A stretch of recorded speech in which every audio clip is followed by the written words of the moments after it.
You can ping me whenever you want me to be monitor. Want me to take over?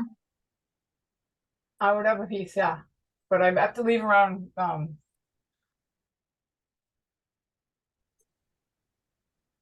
I think mostly, if you don't mind, Ashley, that would be great. There's just a couple times like where we're just trying to collect information, but otherwise it'd be great. Okay.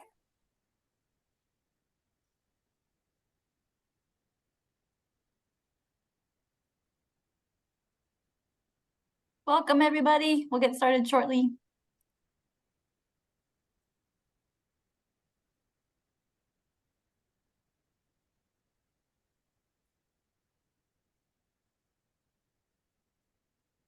All right. Well, while people are coming in, I want to just welcome those who are here. We'll wait and give a few more minutes for others to join. But I'd love to welcome you to put what motivated you to come to this meeting in the chat so we can sort of learn why people are here. And if your name is not attached to it, make sure your name is there. If your name's on the screen, it should come up.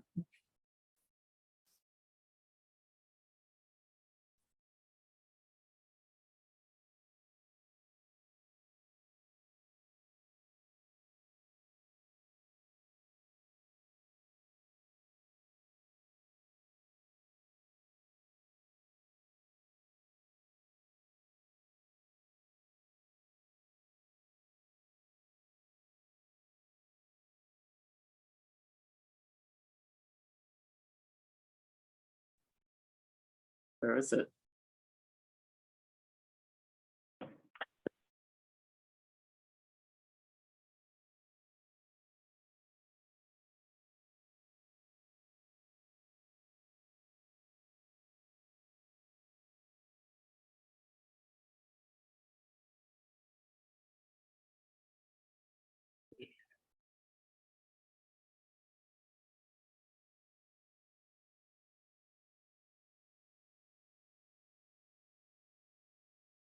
Okay, so as people are joining, welcome.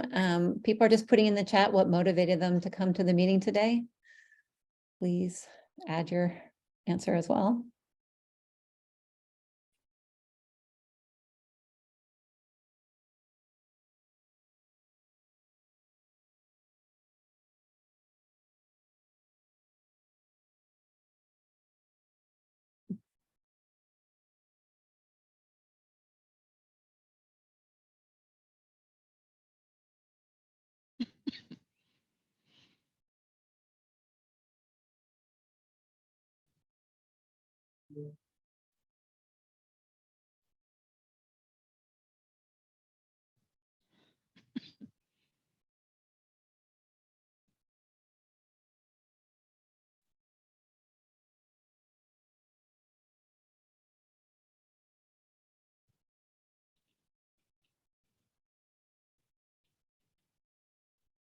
Thank you so much. It's really great to read everybody's reasons for being here. It's very motivating and inspiring.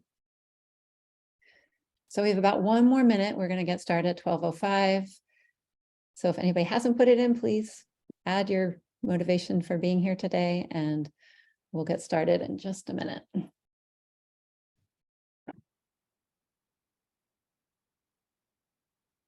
I feel like I resonate with what everybody's put so far in the chat of your motivations. So lots of shared motivation there.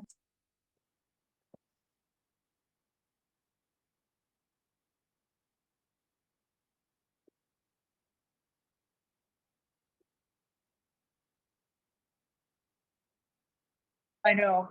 It's crazy. I look at that.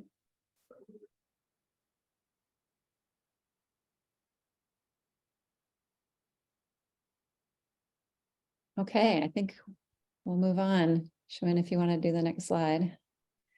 Thank you all, and keep putting them in.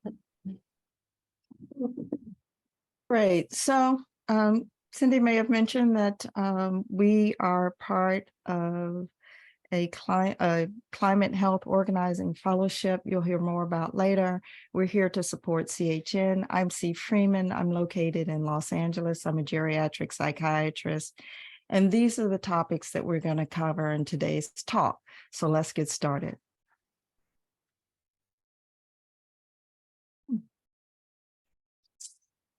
Okay. All right. So I didn't introduce myself, but my name is Cindy Haig. I'm also in the organizing fellowship and part of CHN. I'm a midwife in Berkeley. And we're going to encourage you also to put in the chat your name, profession, whether it's current or past, and the city and county you live in, so we can kind of know what geography we're covering and who's in the room.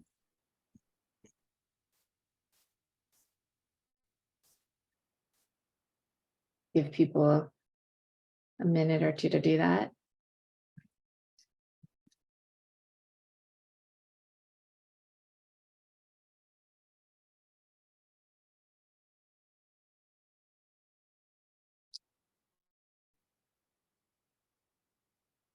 All right, and while everyone is doing that, hi all. I am Shuin. I am a nurse practitioner here in LA, specifically in San Fernando Valley.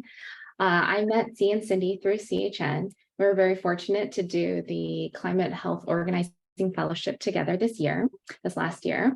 And I think, based on reading everyone's motivations and just in general, I think we can all agree that climate change is a hugely daunting cause to work on. But through this fellowship, we learned a lot about what makes a successful social movement and connected with other health community members across the US to practice these skills. And some of you may know this, but some of you may not be aware. Your attendance today is part of a campaign. And it is nested within many other campaigns across CHN and the entire climate health movement. And so now when Cindy and I were thinking about our purpose, we were interested in how we could energize and galvanize the California health community into organized action around climate health and equity.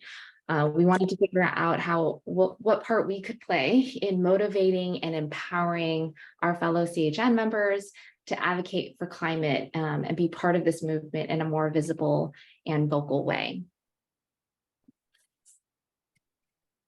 So as we learned about keys to successful social movements, one word kind of kept coming up, which was relationships. It seemed very basic. For me, honestly, I was like, really, this is it? But truly, it is the essential building block of any big, bold change. And so we decided to center our entire campaign around sharing what we have learned about building relationships. And our goal is that we can all, everyone here in this room, our entire health committee, can build relationships with each other, our colleagues, and as disagreeable as some of them are, our elected officials and their staffers. And so that's why this session is structured as a, focused on talking to colleagues, because we know that we need our colleagues to help us.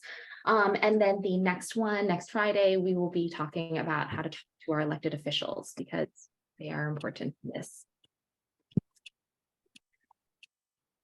So why is our entire campaign centered around relationships? It's because we believe that if we build relationships with each other and our elected officials, then we can have long-term support for climate health and equity legislation, because we will have built the internal skills, the capacity, and the experience needed for the long haul. And we have to also hold our elected officials accountable for our interests.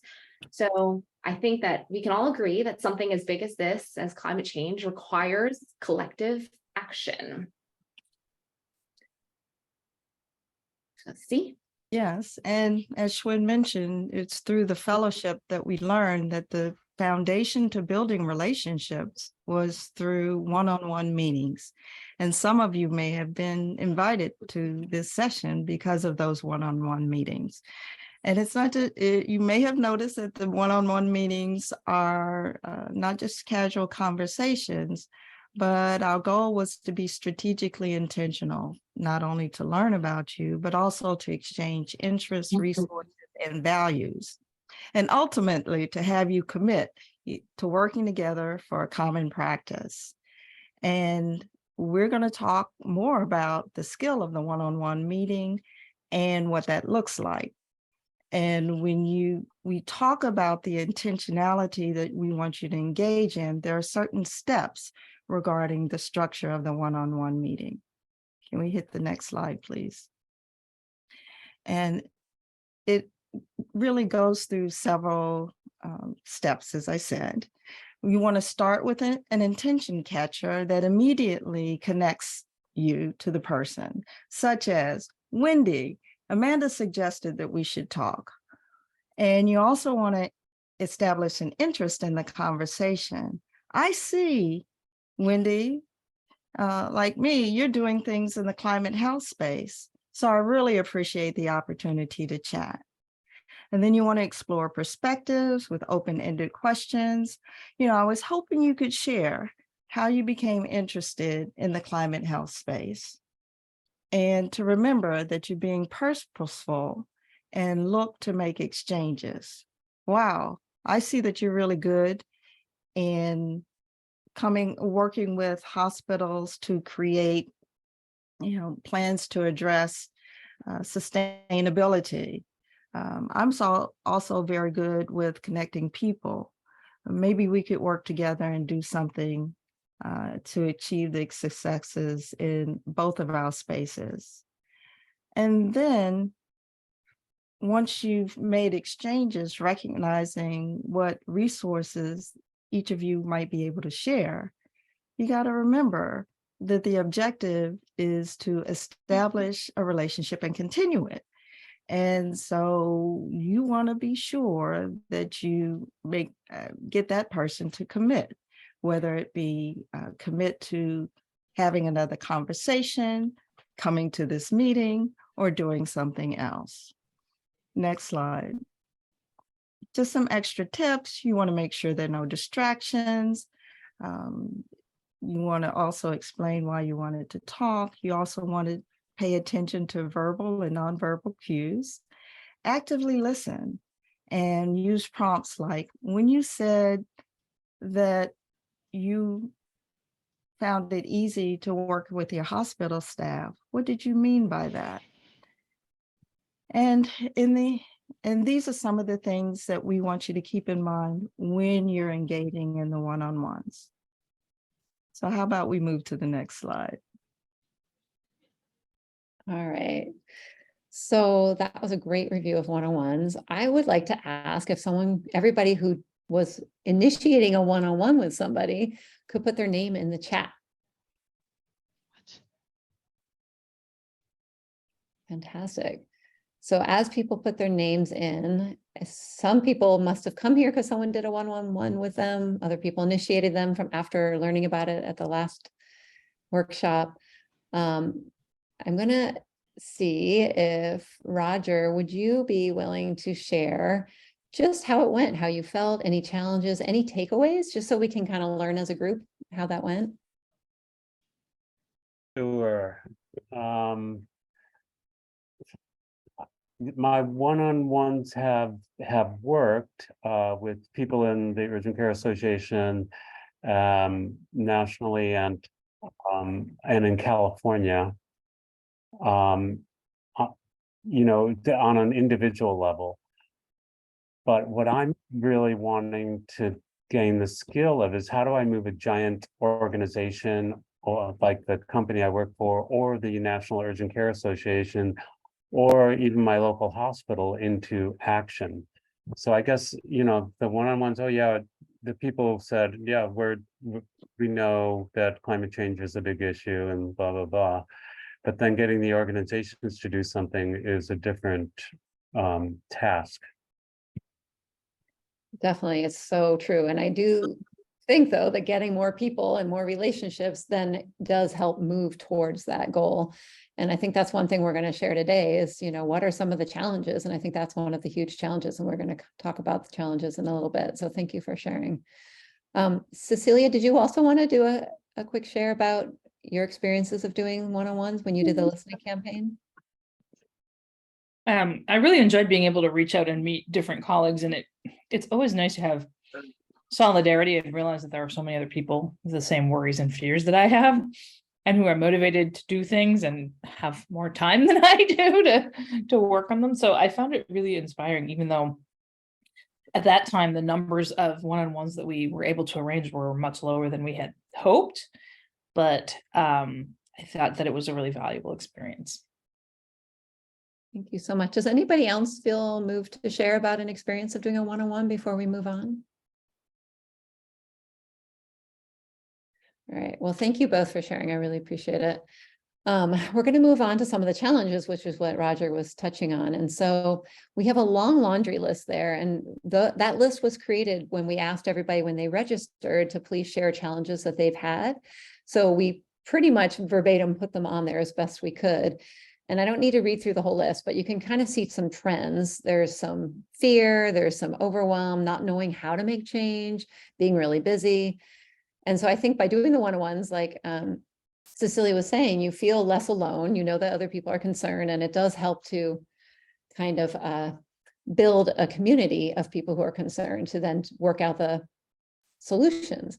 So a couple things. First of all, we'd like you to put in the chat, yes, Knox, you're on almost. Put in the chat what resonates with you and what other experiences and challenges you've faced, because maybe not everybody answered the question, and we'd love to get the full list of challenges so we can help address all of them. And in the meantime, Knox has volunteered to talk about an experience of talking to a colleague about climate, and what his experience was. So Knox, if you can do it now, that would be awesome.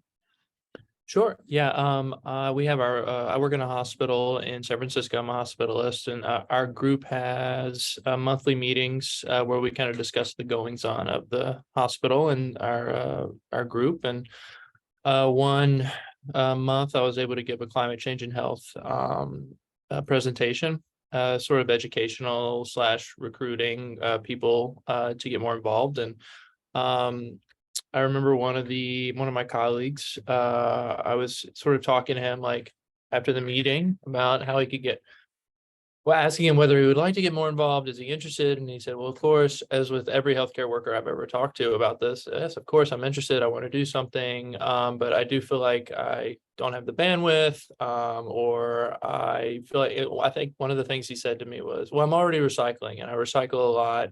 And I don't know if isn't that something that I'm doing to help? And I think one of the biggest interventions I made with him that day was sort of acknowledging that that's a good thing that you're doing, but making sure, and this is something I think that a lot of physicians and healthcare workers do not understand, is that you have a significant position of power in regards to the respect that the community has, and the organization you work for, like listening to you and just making sure that we understand that. I think that was a big intervention for me that day, sort of making sure he understands that, yeah, like recycling is really, really important, but using your platform is probably the most largest intervention you can do, or the biggest, most impactful thing that you could do. And, it was baby steps. And I think that's what I'm most proud of getting across to him that day. And hopefully next conversation, we'll be able to talk about him joining an organization, or maybe reaching out to other members, things like that. But I thought that was a productive conversation.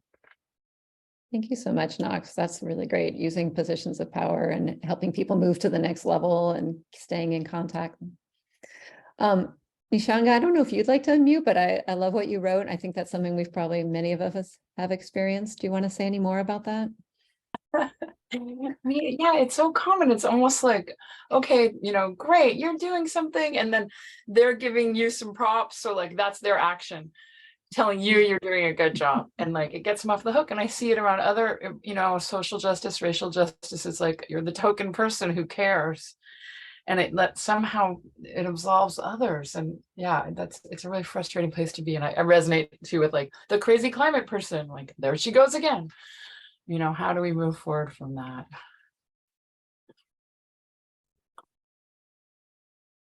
Anybody else? Anything here resonate? We have a long list. There may be other things. I really appreciate the interaction. It's really helpful to hear from everyone.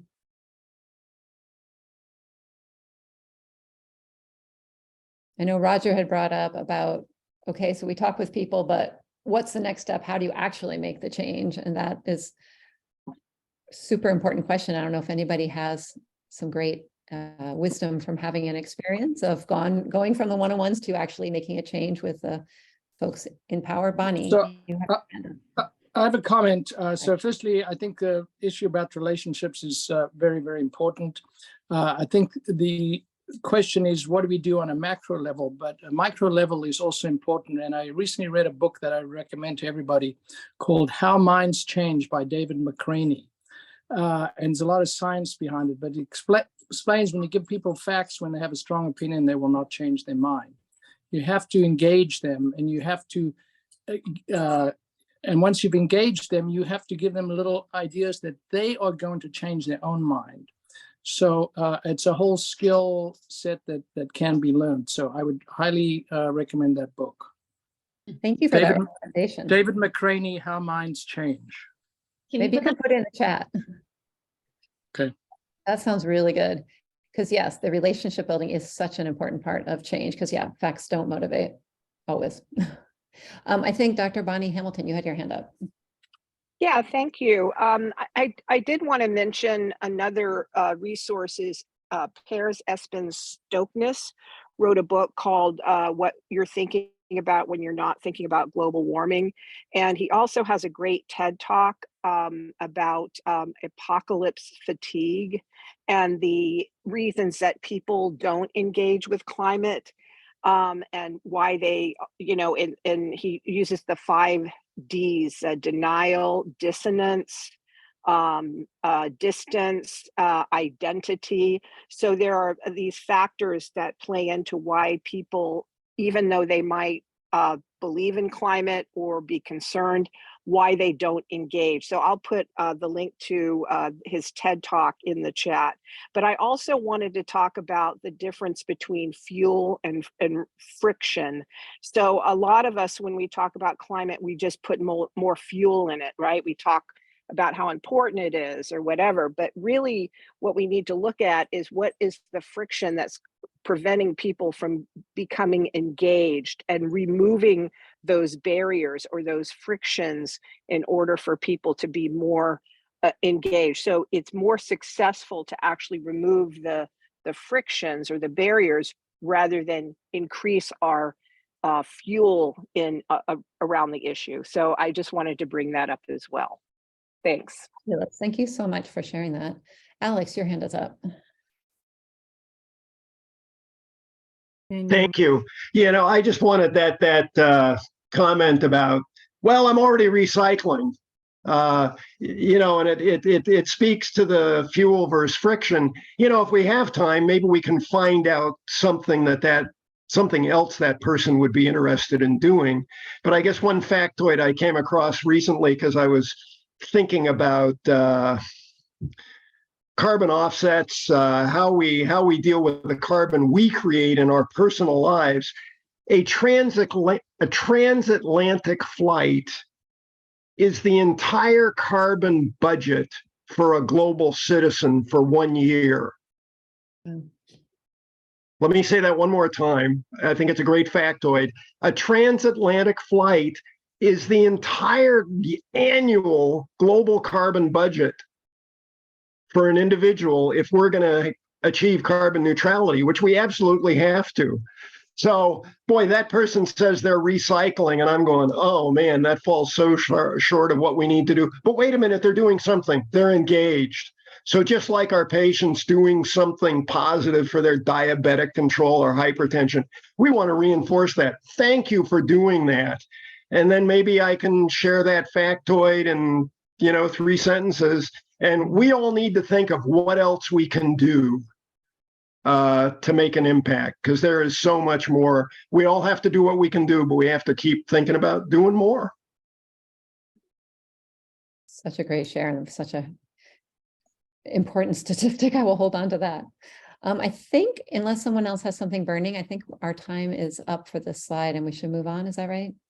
All right. That's right. So based on what we've already talked about and the structure of the one-on-one meetings, we are going to present some material that centers around those stages that we talked about earlier, and that we're going to move into now.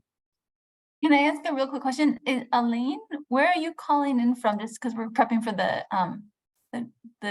breakouts.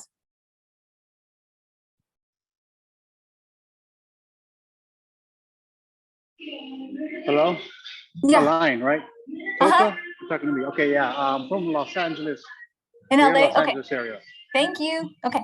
Sorry, thank you. Bye. All right. So, I loved what everyone just said. Oh, that was beautiful because I felt all of it. And I also, I'm a very impatient person, and I'm like, okay, like, let's get this moving, you know? And that's why I think learning about relationships and one-on-ones was like, oh, but I need to talk to so many people and I only have so many hours. But, I think what I have to learn was to take a step back, and realize that we're in this for a really long time. And the change that needs to happen is really quite large. And we need everyone on board. And so the most influential person to kind of change someone's mind is someone that that you know and that you trust. And that is actually a lot of us in this room, right? To the people around you, the people immediately around you. And so when we were structuring this conversation about, you know, like, oh, how to talk to your colleagues, it's nice to think about like one-on-ones and having them all scheduled and all this stuff, but you also just see your coworkers all the time. And it just seemed like a really big missed opportunity. But it's also weird, at least to me, to like talk to my coworker, like, can I schedule a one-on-one with you in which I talk to you about climate and health, right? Like I already talk to them randomly all the time. And so in the context of, you know, what we were talking about, the challenges of talking to your colleagues, some of you shared that, you know, some of the challenges you faced were like, you know, people outright denying that climate change is real, or people not being interested or being apathetic. And that is a very real challenge.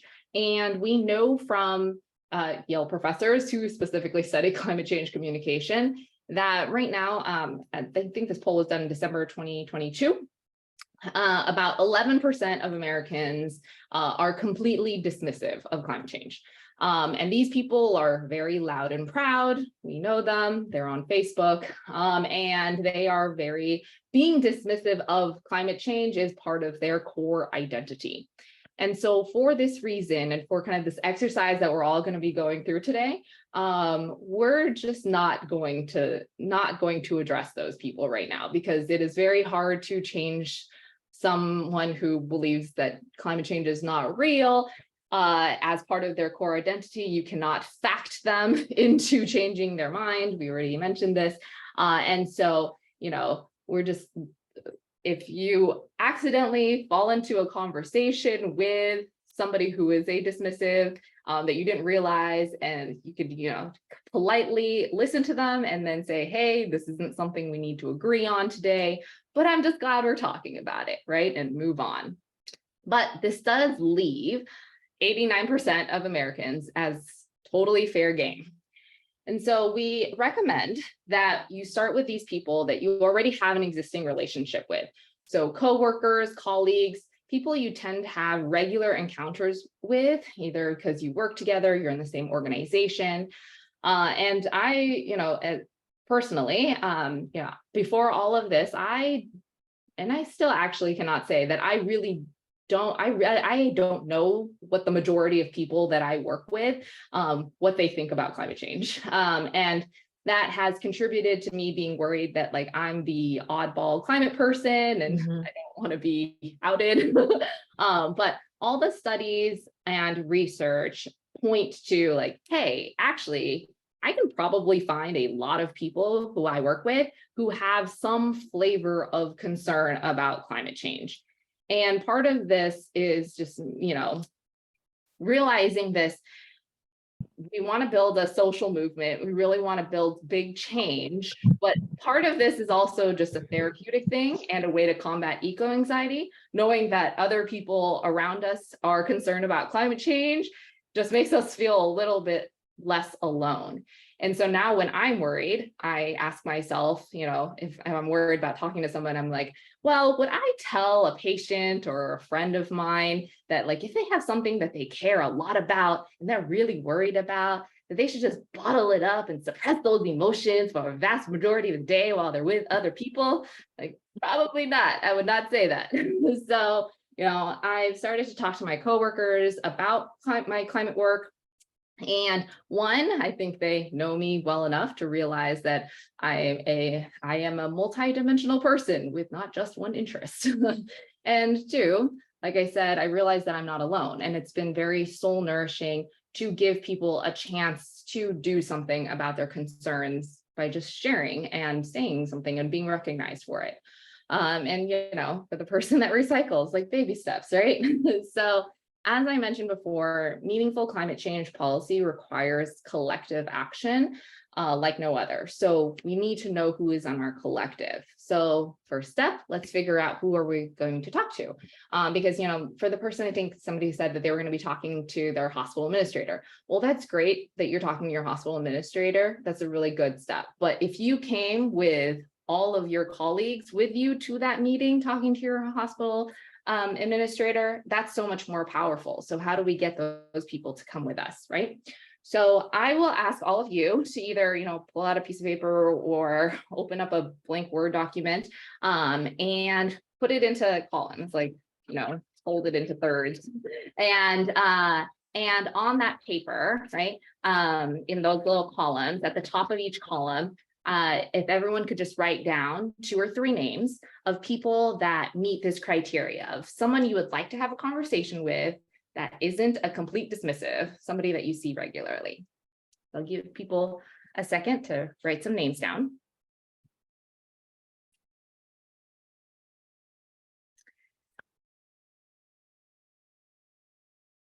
Okay. And then now, as you're thinking about this, we have this little short list of people we want to talk to. So let's think about what we have in common with those people. So we know that feeling connected to others always outweighs facts.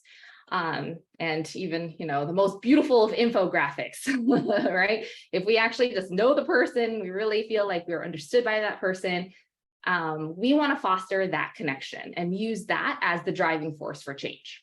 So the goal is to bond with someone over a value that we already share, right? So that you and that person already share. So say, for example, you both love mountain biking, or you both care deeply about protecting your investments or something, right? And you can share why that value that you share makes you care about climate change because of that connection, right? And again, maybe you don't need to say the words climate change, because that might be a trigger word where you are at, and maybe it will shut the other person down.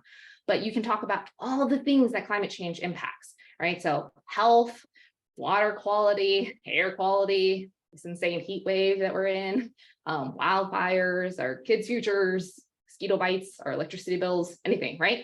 And you can add a fun fact or something that you learned about that connects these to be an eye opener for that person. So I think it was Alex who said, the transatlantic flight factoid, like, wow, okay, so that's a good one, right? Just adding in a little fact that does address what that person cares about too, right? And this addresses the challenges that some of you brought up about, people feeling too busy or distracted or interested, but, they're like, oh, good for you, kudos to you. Or like, they feel like it's not in their lane. Like, these all reflect not feeling a strong enough connection between climate change and their own personal values, goals, dreams, right? Like, they don't identify as a climate person. And so that's why they're not going to be doing big things, right? Because it doesn't really matter to them. But then if you actually tie their value, one of their values or their goals, or something that they feel care deeply about, right, to climate change, then it becomes much more clear, right? And so the good thing about, I don't know what the good thing, but part about climate change is that it is a threat to practically everything in our lives. So it won't be hard to make a connection most of the time. And if you need help, we can help you brainstorm as well. But the point is to not start with, shaking a person violently and saying like, worry about climate change with me. It's to really connect and listen and learn about the people around you and really hear what matters to them.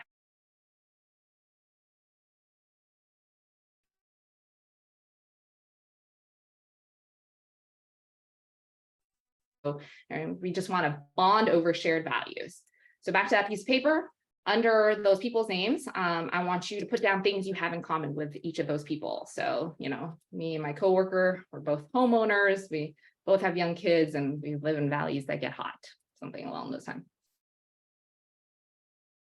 Okay, so now that you've chosen who you're going to speak with and you figured out ways to really connect with them emotionally, the next thing is the exchange part of the one-on-ones is to try to exchange ideas, resources. And you can jot down some of ideas on your list that you're already making about some things that you've done that might relate to some of these people, conversations that you've had that have been successful that might be helpful, anything you've seen like in their area, things like that. But we're really, really trying to focus on hope. And hope is what is inspiring and it motivates. You know, we're trying not to lead with a Debbie Downer. We're going with hope. And hope can shift fear and discouragement into power and action. And that's what we want. And that helps uplift, you know, both people in the conversation and feel more motivated to do things. So what I've learned is to start with asking questions and see what they've tried or seen done before we sort of come in with our ideas, like really listen to what they are interested in, motivated about, what they want to work on, what they've tried, what's been working, what's not working. And that gives you a real sense of what there is to work with and what you want to help them focus on, because that's what they're really going to potentially be most motivated to come to action on or, you know, focus on again. And then, you know, after you've done that, you can share your interests and successes and challenges that might also inform what they want to work on so that it sort of relates to them. And even if it doesn't, it could be parallel in a way and relates in, yeah, I had a challenge with this administration and this is what we did that, you know, helped it, and that might help them with working with their administration. So you're really trying to share resources and successes so that you can both connect on projects and dreams. Roger, you have your hands up. Yeah, what I'm wondering is what is the goal of these conversations? I mean, we're speaking with individuals and is there, it depends on the person and the, you know, the situation and everything, but yes, we can, I mean, I have lots of people that recognize, oh yeah, climate change is an issue and we can talk about that and we agree on that. And then what? You know, what are we asking them to do? Because like I say, I have a lot of people, of colleagues and friends that, I mean, we live in the fire zone here, so everybody here gets it about climate change. I live in the foothills of the Sierra Nevada, but how do we translate that into action? I mean, that's a super question. And all of us are on this journey together and we're not coming as experts. So I just want to clarify that we're going to give some perspectives and some training we've had. And part of this is actually to figure out solutions together, because I think bringing brains together is how we think of things. And if someone's like, I really need to figure out a way to protect my kids on this climate issue, you can say, hey, I have kids too. I've been thinking about this and I know this other group that's working on it. So it might be connecting them to things. It might be having them come to a CHN meeting. It might be continuing the conversation and bringing other people in who are experts on it. It's, you know, it's just really, it's not only, we're not just going on this linear path. We don't know where the path's going to go. We might be going in a different direction than we might have thought because we talked to this person and their skills and interests and passions are going in another direction. And we're going to, you know, see what we can do to focus resources and support and ideas on what they want to work on. They might be say, hey, I heard what you were doing and that sounds great. I want to do that in my community. Give me more information. So I feel like it's a work in progress and it's going to take us places and we don't necessarily have a path that is written out beforehand. I mean, the next slide, which we're going to get to in a minute, is about the commitment. So we'll talk a little bit about that. Because we do want to get, you know, some commitment to moving forward, but it's not 100% clear what it's going to be from the beginning. Naomi. Hi, such an important conversation. And one of the things that I've been finding helpful is actually creating a little bit of a framework or talking about our framework about the types of actions we can take and thinking about there's individual actions we can take. And so sort of giving like a theory of change when these kinds of conversations come up, individual actions we can take in our own lives as healthcare providers, advocating for changes in our energy efficiency in our practices or in our hospitals, and then political advocacy and, legislative advocacy and raising our voices. I find if I break it down in those different buckets, then all of a sudden it becomes like, it helps me to get those buckets. And sometimes that can be helpful then to talk a little bit more concretely about what are these different things that we could potentially do. And it helps to frame things a little bit also about what's more effective use of our energies, right? Because we know if we just recycle more, that's not enough. Raising our voice is probably going to be even more effective. And so helping then saying climate health now is part of advocacy, whatever, like creating those connections for people, or even just creating connection to the healthcare, the fact that we know healthcare is such a big contributor to carbon emissions.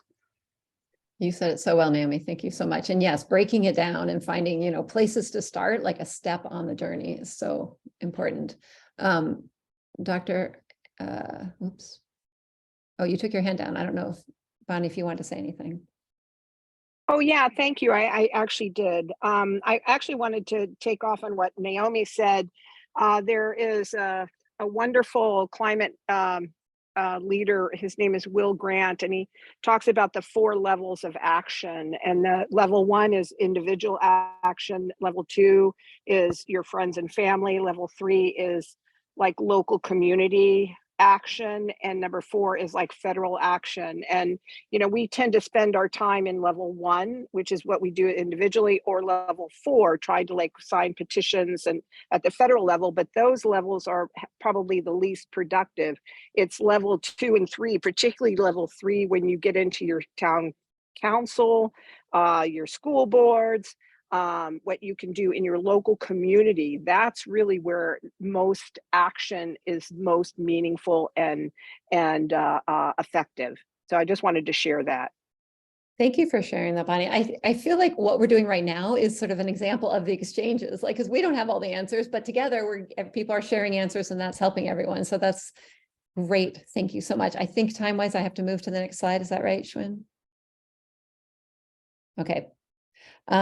This is a really quick one, is that the end of the 101s is trying to have a commitment, and the commitment is going to we want to be building relationships primarily. That's the most important part, but some kind of commitment. It could be very simple, as in let's talk again. And it could be coming to a specific event, like this event that we want to invite all of you to, which is how to talk to elected officials about climate, health, and equity. That's on August 4th at noon. And we want ideally for you to do some one-on-ones and bring other people. We'll talk about that at the end. But you're going to really tailor the ask of the commitment to what the conversation is. And just having a positive connection does help people feel less isolated and less powerless. And it is the beginning, even though to me it feels painfully slow. I want to just like make big change. I am learning through this fellowship that slow progress actually will make bigger change overall. All right. So we originally were going to do a quick model, but I think it's more important that everybody get a chance to meet somebody here from CHN. And so we're going to pair you up, hopefully with somebody who lives nearby. And we want you to get to know this person. And so, this part is a little bit easier because you both know that you probably care about climate change and you're probably part of the health community. That's why you're here today. But see if you can explore other things that you can bond over and discuss ways that those things that you bonded over are impacted by climate, and share, hope by sharing what you've been able to do. Ask them to join you in doing something like attending next Friday's session. But if you also have some extra time, we're going to give you 10 minutes, and please feel free to use that time to connect. But if you have some extra time, then maybe you can help each other with your little sheets to prep for other, because we believe that prepping with other people will make things a whole lot less scary. So yeah. And then we'll do 10 minutes, and then we'll come back for a brief debrief, and then wrap up. So Schwinn, should every pair choose a timekeeper for 5 minutes or so, or not? Yeah, so it's 12:45 right now. We'll get back at 12:55. And the 10 minutes people can use how they want. They can do 5 minutes each way of doing one-on-ones, or they can just have the conversation and have a deeper conversation because it's just the two of them. And I'm so sorry, I have to hop off to go prep for another call. So I don't want somebody to be left in the lurch. Thanks for letting us know. Yeah. And Alex has his hand up again. please jump in. Yeah, thank you. As I listen to this, I am reminded, this is not strange to what we do. We do this all the time with patients, and think about a smoker, right? A smoker, my gosh, don't they understand? But, we stop and what's their readiness for change? What have they done in the past? How, what's my relationship with this person, right? Because I'm going to ask them to do some big changes, right? And they have to believe that I believe in them. And then we think about something together that they're going to do, and we schedule follow-up. It's not a one-off. So this is exactly like a patient interaction. Learn, take that experience when that's gone well and bring it to this exercise, to this part of our lives. That's so great. Thank you. So true. Okay. Okay, I'm gonna open these rooms. Somebody, let's see. We'll see how this goes. This has been actually a challenge trying to get these going, but okay, let me see. If Jenny H or Mallory or Anthony and Ellen's phone, if you could tell us where you're calling from, we could maybe try to connect you with somebody local to you. I'm going to go ahead and open the rooms. So you should be invited. There's one room that should have that will have 3 people because we're now at an odd number.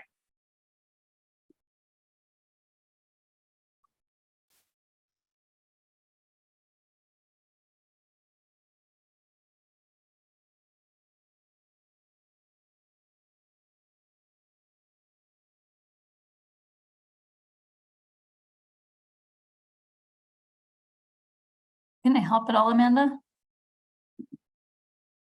Jump in on this room too. I just picked a random room as I said. Were you guys just saying you're not geographically close to each other?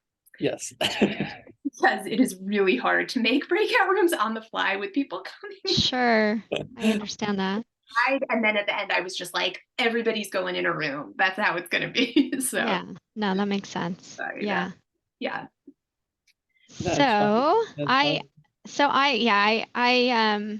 I work in Los Angeles. I am the medical director of infection prevention at Altamed, which is a large federally qualified health center here.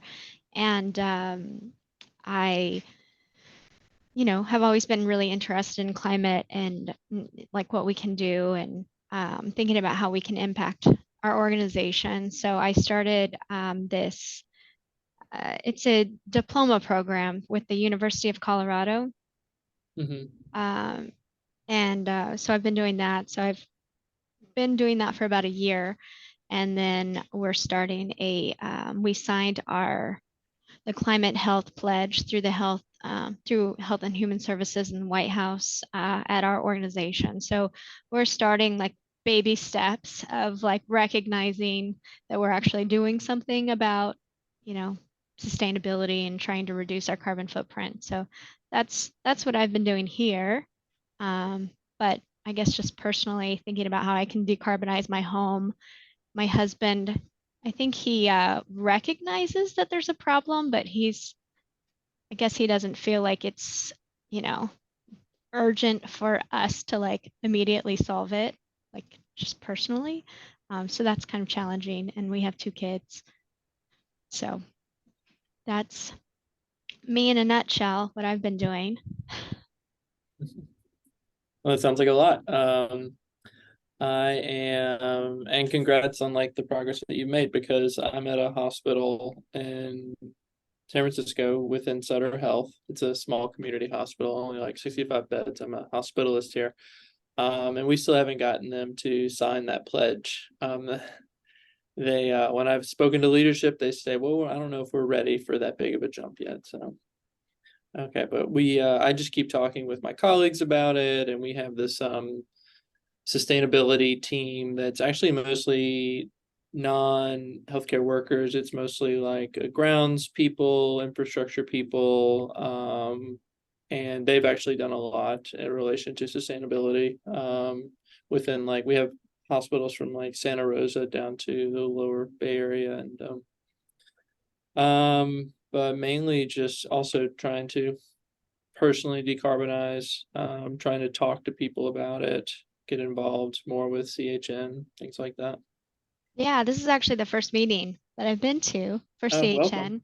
So pretty, pretty motivating. I missed the infection control one that you all had last week. And I really wanted to go to that because that's part of what I do here Do you is know infection prevention, infection control, huh? Do you know Pam Lee at all? Pam Lee? I think she's at Harbor she's the head of infectious control at I don't know the name of the hospital. I got your email today, Cheryl, about that you missed that, and she's gonna follow up with you. Oh, great. Yes, yeah. She was the one who gave that talk, and she's the head of our healthcare or one of the heads of the healthcare sustainability resource team. Yeah. Oh, wonderful. Yeah, because my partner in infection control is like all about covering everything in plastic. Everything has to be single-use plastic, and I'm like trying to like walk her back, but there's just not a whole lot of like literature that says like you don't have to do this. It's all like very vague and open to interpretation, and so some people interpret things to be like very, very aggressively like conservative, where you don't want to have any chance of any risk at all. And I'm kind of more of a, well, like let's make sure it's clean. Yeah. And COVID has not done anybody any favor, right? No, COVID definitely didn't help the planet very much, but thankfully we are starting to walk back some of that stuff too. But yeah. Well, you're probably a good person to answer this question. I've heard, I haven't read it, but I've heard that UCLA during the pandemic, they reverted back to washable, reusable gowns instead of using the disposable ones for the COVID rooms, and they didn't notice any. They did a study on it, didn't notice any changes in patient outcomes, COVID spread, anything like that, and they also acknowledged that it even increases their preparedness, since they're not reliant on some third party to buy those gowns. Do you know that study real? Or no, I haven't seen that. That's really interesting. That's what I would like to do here. We use a lot of disposable gowns for dental, and so that's one of my hopes in the next year I can get us to switch, because they always do all these cost analyses, and a big one is labor, right? So yes, in the end, it's going to be cheaper to have a reusable gown, to launder it. But then you figure in all the other costs of having someone to come and pick it up and drop it off, and where is it going to be stored? And so, they always give me a lot of reasons why we can't do something. So I usually have to do a lot of the background work. I'm proving to them that it actually would be beneficial. So that would be great to see someone else that did it and it worked fine, because I wouldn't see that it would be an infection control problem at all. Bill Pevick knows about that study, because I may have it buried in my email somewhere. It may have been at UCSF actually, but I know. Or it may have been at Davis, actually. One of the Pevick's at Davis. Yeah, they may have, but specifically looking at reusable gowns in COVID and being able to document no, increased incidence of spread or anything, any downside from an infection perspective. Okay. Yeah. Okay. Well, if you ever need any help with any of that, let me know. I geek out about that stuff. I love it. Oh, wonderful. Definitely. Okay. That would be great. Did you guys just get a message saying you'll be returned in 60 seconds or no? Okay, now did you? Now I do it. Yeah, I see it. Control. I see it now. Okay. Yeah, I think that's for me. There's just a lot of where I feel the pushback from the company is more these are all the regulations of why we can't do the things that you're saying. And I, obviously I'm not a facilities person. I'm not a building person. I'm not an engineer. So some of those things are hard to combat against some of those reasons, but that's kind of where I am. But there is some movement. I think we signed the pledge and they didn't really know what they were getting themselves into. So I kind of snuck it in. That's sort of the hidden agenda of that pledge is like, people are like, yeah, we want, it sounds good. And then it's like, oh, wait, there's actually a lot of commitments that we have. Right. Yeah. Good meeting you. Welcome back. All right, welcome back, everyone. How about we move to the next one? Yeah, in the interest of time, our plan was to really debrief, just find out about your feelings. So we still want to debrief, but we're not going to do it verbally. We're going to ask that you put in the chat. Put in the chat what your experience was, what did you learn, what was relatable, and if you would also put in the chat about what you thought worked about today's session, whether it be the content or the structure, that would be helpful information to the team. So let's talk about what's next. All right. I will give people like a really quick 30 seconds to just jot something down in the chat.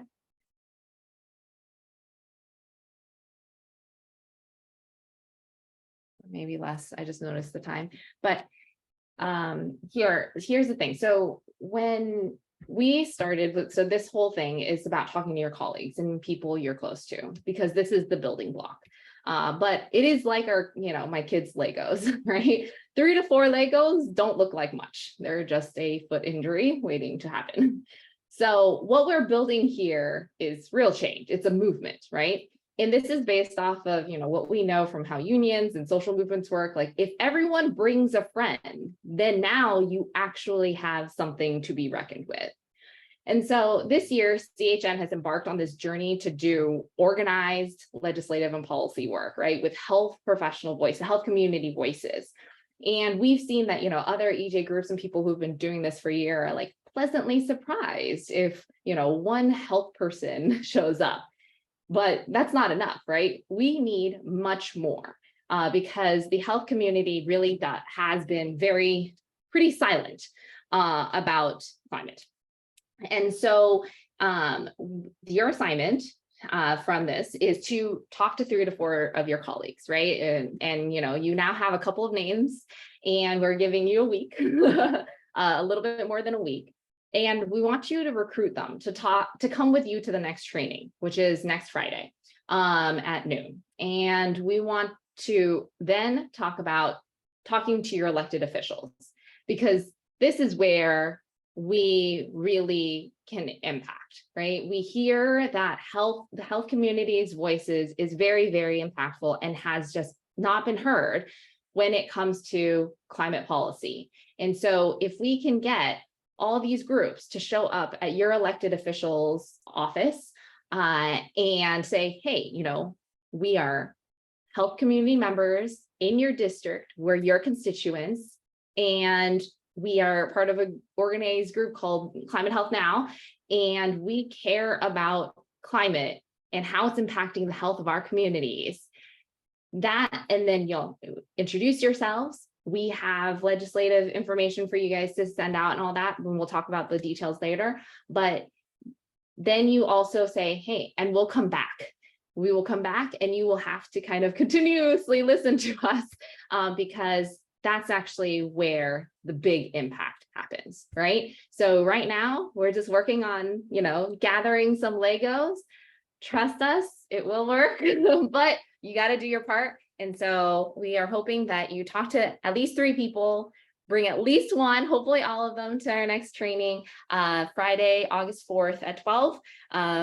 Just say like, hey, let's get lunch together. We'll watch a Zoom together, right? On how to talk to your elected officials.